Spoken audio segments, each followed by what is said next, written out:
দবকাৰ শান্ত উচ্ছেদক অশান্ত কৰাৰ চেষ্টা AIUDFৰ পালি নেতাৰ।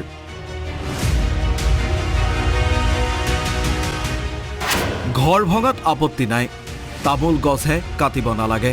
কিন্তু গছ ভাঙিব বুলি আপোনালোকে আমাক কোৱা নাছিলে, গছ কিয় ভাঙিব? অতিৰিক্ত আয়ুক্তৰ লগত তৰ্কত লিপ্ত চিৰাজুদ্দিন আজমলৰ নমিনী। দবকাৰ ৬০০০ বিঘা বনাঞ্চলৰ ভূমিত চলিল প্ৰশাসনৰ বুলডোজাৰ। শুকুৰবাৰে নৱবৰ্ষৰ দ্বিতীয়টো দিনত মধ্য অসমৰ দবকাত চলিল প্ৰশাসনৰ সৰ্ববৃহৎ উচ্ছেদ অভিযান।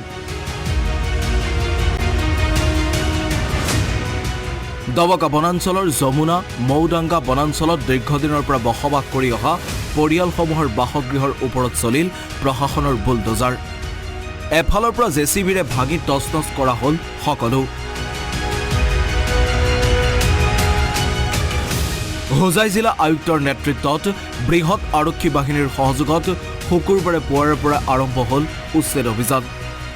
৬০০০ বিঘা বনভূমিত বসবাস কৰিছিল প্ৰায় ২ সহস্ৰাধিক পৰিয়ালে। উচ্ছেদ কৰা হ'ল ১৪২৮টা বাসগৃহ আৰু ২৬৭টা পকা ঘৰ।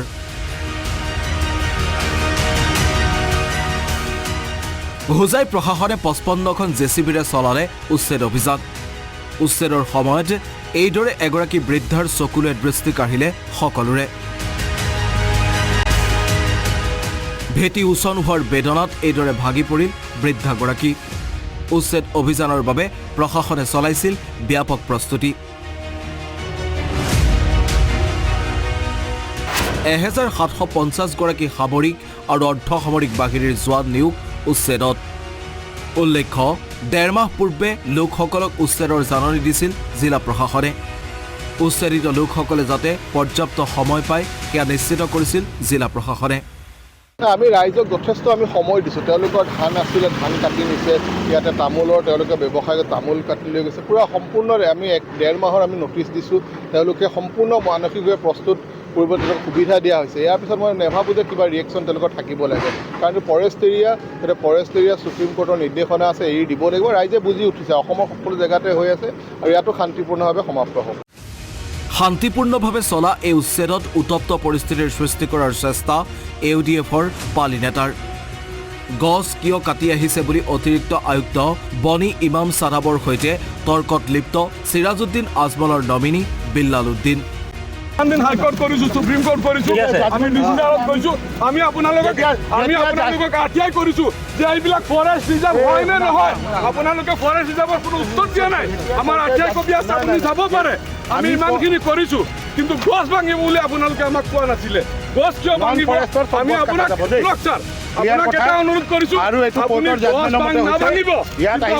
ফাল্টু ৰাজনীতি নহয়, আপুনি এটা লৈ আহিছে, সেইটো ৰাজ্য অন্যায় হৈছে আপোনাৰ। AIUDFৰ পালি নেতাক উভতি ধৰিলে আমচুৱে। ঘৰ বাৰী ভাগি চুৰমাৰ কৰি দিলে, তাত নকৰিলে আপত্তি। কেৱল ৰাজনৈতিক স্বাৰ্থৰ বাবে পৰিস্থিতি উত্তপ্ত কৰি তোলাৰ চেষ্টা কৰাৰ অভিযোগ আমচুৰ। AIUDF দলৰ এজন পালি নেতা নমিনী নে কিবা কয়, এখেতে আহি ৰাইজৰ তামোল গছ কিয় কাটি আছে প্ৰশাসনে, তাক লৈ তেখেতে প্ৰতিক্ৰিয়া প্ৰকাশ কৰিছে। যি সময়ত ১২৫০টা পৰিয়ালৰ ঘৰ বাৰী ভাঙি গৈছে, উচ্ছেদ হৈ গৈছে মানুহ, সেইসকলক নিৰাপত্তা দিয়াৰ বাবে কোনো ধৰণৰ বিহিত ব্যৱস্থা গ্ৰহণ কৰা নাই, নকৰি মানুহৰ ঘৰ বাৰী ভাঙিছে, তাত সিহঁতৰ দুখ নাই। তেখেতসকলৰ দুখ হৈছে যে তামোল গছ কিয় কাটি আছে। মানে আল্টিমেটলি সন্মুখত নিৰ্বাচন, এটা হাইলাইট হ'ব লাগে, এটা নিৰ্বাচন কেন্দ্ৰিক যে কিবা এটা কৰিছোঁ আমি, সেইটো মানে ৰাইজক দেখাব লাগে। এই ধৰণৰ নমুনাবোৰক চিৰাজুদ্দিন আজমলে ক'ৰ পৰা বিচাৰি উলিয়াই আমি ক'ব নোৱাৰোঁ। সিহঁতেতো দম্বালি মাৰে যে আমি সংখ্যালঘু ৰাইজৰ বাবে আমাৰ সকলো ত্যাগ কৰি দিম, লাগিলে গুলি খাম, লাগিলে আমি মৰি যাম, তোমালোক মৰিবও নালাগে, গুলি খাবও নালাগে, তোমালোকৰ নিজৰ মাটিত সেই ভূমিহীন লোকসকলক পুনৰ্সংস্থাপন দিয়াৰ যেতিয়ালৈকে চৰকাৰে পুনৰ্সংস্থাপন নকৰে তেতিয়ালৈকে সিহঁতক নিজৰ ভূমিত তোমালোকে আশ্ৰয় দিয়া। বিগত প্ৰায় ৫০ৰ পৰা ৬০ বছৰ অঞ্চলটোত বসবাস কৰি আহিছিল এইসকল লোকে। এই লোকসকলক প্ৰদান কৰা হৈছিল জল জীৱন মিছন আঁচনিৰ পৰা বিদ্যুৎ যোগান পৰ্যন্ত। উল্লেখ্য, দবকাৰ উচ্ছেদক লৈ মুখ্যমন্ত্ৰীৰ প্ৰতিক্ৰিয়া। দবকাৰ দৰে অনুৰূপ উচ্ছেদ চলোৱা হ'ব নেকি সোণাই ৰূপাই বনাঞ্চলত। মুখ্যমন্ত্ৰীলৈ সাংবাদিকৰ প্ৰশ্ন দবকাৰ দৰে সোণাইৰূপাই বনাঞ্চলত নহয় উচ্ছেদ সোণাইৰূপাই বনাঞ্চলত বসবাস কৰে খিলঞ্জীয়া ভূমিপুত্ৰই